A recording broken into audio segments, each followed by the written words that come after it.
pasar. Jadi berapa tu ambil je bu. Tak lah tu kan.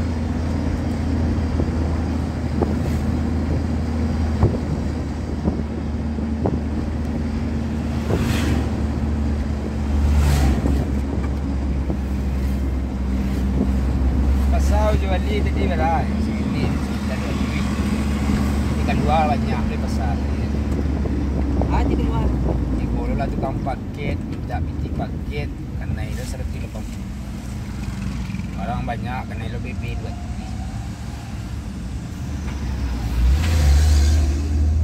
Tiga pesangah.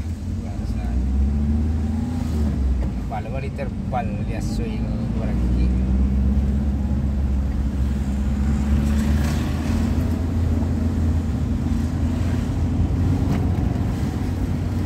Pagi aku jam berapa ni? Jam 2:30. Aku subuh kan dari tempat namu. Itu kentang mudah. Nah, ada yang mudah kentang.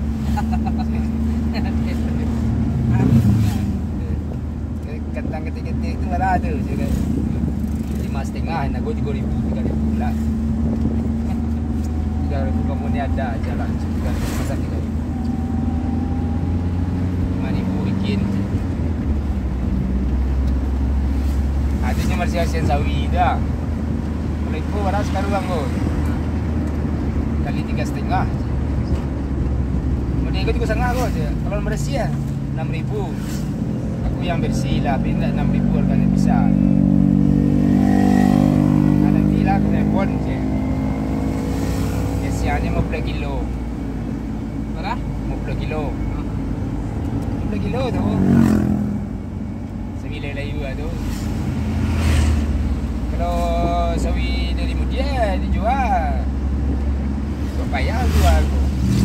Lebih 10 kilo pada cik. Kadang-kadang. Ada nombor yang bawa nombor yang murah rusak tu, sayur pahit 10 kilo. Aku sayur dapat ini. Barang dari Mudia. Kalau banyak orang betak situ laku sampai ini.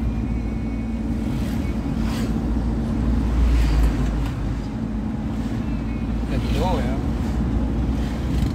Namun laku besar tu. Jelek je orang. Preman besar orang lebih besar. Jelek baiknya. Sakit lap boleh. Kan dari Surya Minang tu masuk ke dalam state Jakarta. Bang ah. Surya Minang.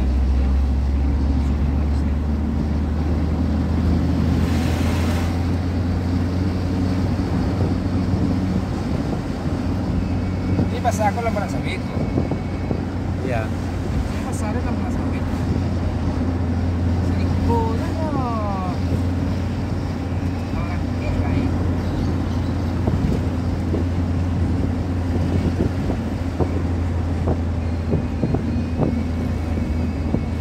Lewat barang ni. Jual sayur aku dulu dapat binti kalau lahir rezeki di pasar gelap kan. Pasar gelap. Di Bali barang Jawa. Cepat lah.